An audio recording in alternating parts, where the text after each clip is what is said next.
বিরতির পর স্বাগত। বাংলাদেশে এখনো উত্তপ্ত পরিস্থিতি, কখনো ছাত্র আন্দোলন, আবার কোথাও দেখা যাচ্ছে যে অন্তর্বর্তী সরকারের বিরুদ্ধে বিক্ষোভ, আবার কোথাও দেখা যাচ্ছে সংখ্যালঘুদের উপর আক্রমণ অত্যাচার।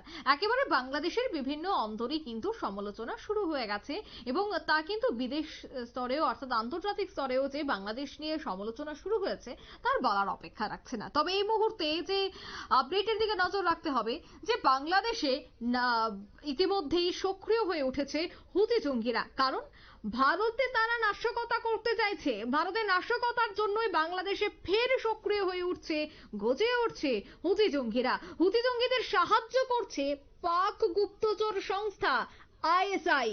হুতি জঙ্গি সংগঠনের উপর কড়া নজর রাখছে এবার গোয়েন্দা সংস্থা এনআইএ। তবে এনআইএর আধিকারিকদের পক্ষ থেকে কি জানা গেছে, অন্যদিকে এই মুহূর্তে কি পরিস্থিতি রয়েছে বিস্তারিত জানবো। টেলিফোন লাইনে যুক্ত হয়ে গেছে প্রতিনিধি শেখ মনিরুল। মনিরুল, কি জানতে পারছো? তো হুজি জঙ্গিদের একটি টিম ইতিমধ্যেই বাংলাদেশে সক্রিয় হয়েছে আইএসআই ফান্ড দ্বারা। এবং যখনই বাংলাদেশের পরিস্থিতি যখন থেকেই বাংলাদেশের পরিস্থিতি উত্তপ্ত হয়েছে, তারপর পাকিস্তানে হাসিনার পরিবর্তনের পরই পাকিস্তানে এখন সমান সক্রিয় হচ্ছে আইএসআই।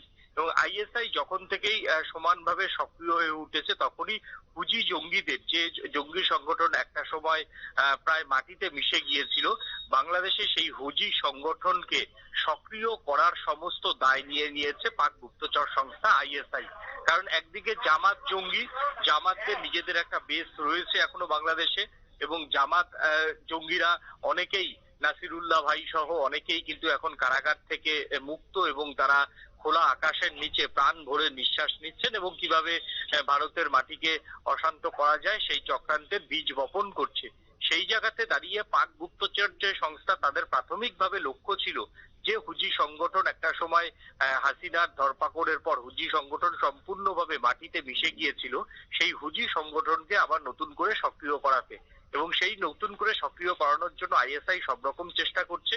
তাদের বিভিন্নভাবে আর্থিক দিক থেকে তাদেরকে উৎসাহিত করা হচ্ছে। এবং সেই সঙ্গে চট্টগ্রাম বন্দর যখন পাকিস্তানের জন্য খুলে গেছে, তখন বিভিন্নভাবে চট্টগ্রাম বন্দরকে কিভাবে কাজে লাগিয়ে তারা অস্ত্র আমদানি করবে সেদিকে তাদের তো একটা নজর রয়েছেই। আজকে বিএনপি নেতারা যতই বলুক না কেন, বিএনপির আমলেই কিন্তু চট্টগ্রাম বন্দরে কত অস্ত্র ধরা পড়েছিল সেই ইতিহাসটা একবার বিএনপির দেখা উচিত। এবং সেই জায়গাতে দাঁড়িয়ে চট্টগ্রাম বন্দরকে নিয়ে নতুন ভাবে একটা আগ্রহ তৈরি হচ্ছে আইএসআই এর। এবং আইএসআই এখন চেষ্টা করছে যে এই হুজি জঙ্গিদের যদি দাঁড় করানো যায়, তাহলে আরো একটা প্যারালালি জঙ্গি সংগঠন ভারতের বিরুদ্ধে দাঁড় করানো যাবে। সেই ক্ষেত্রে ভারতের বিস্ফোরণ থেকে আরম্ভ করে ভারতের মাটিকে নতুন করে অশান্ত তৈরি করতে পারবে এই হুজি জঙ্গিরা। এই হুজি জঙ্গিদের এখন সমস্ত ভাবে প্রভাবিত করে যাতে তাদেরকে সক্রিয় করা যায় সেই চেষ্টাই করছে। এবং বাংলাদেশ সরকারের কিছু মানুষের এর ভিতরে মদত রয়েছে, কারণ হুজি জঙ্গিদের যদি উৎসাহিত করে, তাদেরকে যদি মগজ ধোলাই করে, যারা যে সমস্ত হুজি জঙ্গি সংগঠনের সদস্যরা যারা নিষ্ক্রিয় ছিলেন, তাদেরকে যদি আবার ফের ময়দানে সক্রিয় করা যায়, তাহলে এই লাভটা হবে এই বাংলাদেশের যারা এখন ক্ষমতায় বসে আছেন তাদের লাভ হবে।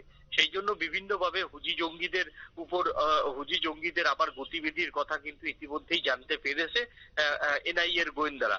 এবং হুজি জঙ্গিদের একটা সময় স্লিপার সেল অবশ্যই পশ্চিমবঙ্গ, অসম, ত্রিপুরা, উত্তর পূর্বাঞ্চলের যে 3-4টি রাজ্য, সেই 3-4টি রাজ্যতে হুজি জঙ্গিদের একটা স্লিপার সেল গুলো রয়েছে। সেই স্লিপার সেল আবার নতুন ভাবে সক্রিয় হয়েছে, এমনটাই এনআইএ এর গোয়েন্দারা জানতে পারছে। এনআইএ এর গোয়েন্দারা এই হুজি জঙ্গিদের যে স্লিপার সেল গুলো রয়েছে ভারতে, সে তার উপরে কড়া নজরদারি রাখছে। কারণ যদি কখনোই এই হুজি যে জঙ্গি, সেই জঙ্গিদের স্লিপার সেল যদি আবার সক্রিয় হয়, তাতে যাতে দ্রুত এই নাশকতা করার জন্য যারা ছক করবে তাদেরকে যাতে দ্রুত গ্রেপ্তার করতে পারে, তার জন্য এনআইএ এর গোয়েন্দারা কিন্তু সক্রিয়। এবং সেন্ট্রাল আইবির মাধ্যমে ইতিমধ্যেই বেশ কয়েকটি রাজ্যকেও কিন্তু এই হুজি জঙ্গিদের ব্যাপারে সতর্ক করা হয়েছে। এবং প্রত্যেকটি রাজ্যের যে অ্যান্টি তোমার হচ্ছে জঙ্গি দমন শাখার যারা আধিকারিকরা রয়েছেন বা যারা অফিসাররা রয়েছেন, তাদেরকেও কিন্তু হুজি জঙ্গিদের ব্যাপারে কিন্তু সব রকম সাবধানতার পাঠ কিন্তু দিয়ে দিয়েছে সেন্ট্রাল আইবি। এখন হুজি জঙ্গিদের যে গ্রেপ্তার আর হয়তো এখনই শুরু করবে না, কারণ হুজি জঙ্গিদের গতিবিধি কি সেটা পুরোটাই নজরে রাখছেন।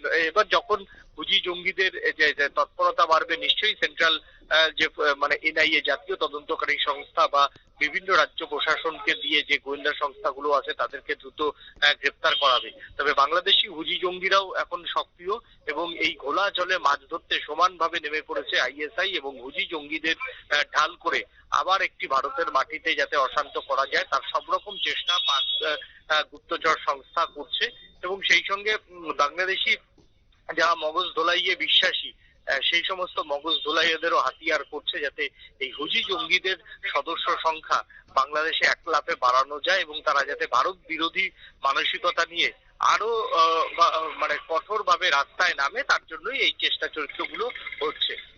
ধন্যবাদ মনিরুল। অর্থাৎ হুজি জঙ্গিদের সাহায্য করছে পাক গুপ্তচর সংস্থা আইএসআই। ইতিমধ্যে এনআইএ তারা তৎপর রয়েছে, গোয়েন্দা সংস্থা বিভিন্ন জায়গায় তল্লাশি এবং জিজ্ঞাসাবাদ চলছে। ভারতে কোনো ধরনের নাশকতার ছক কষা হচ্ছে কিনা বা ভারতকে এক প্রকার অশান্ত করার চেষ্টা করা হচ্ছে কিনা সেই বিষয়টা নিয়েই কিন্তু এই মুহূর্তে গোয়েন্দা সংস্থা তৎপর রয়েছে। নিয়ে নিচ্ছে এই মুহূর্তে ছোট্ট একটি বিজ্ঞাপন বিরতি, সঙ্গে থাকুন।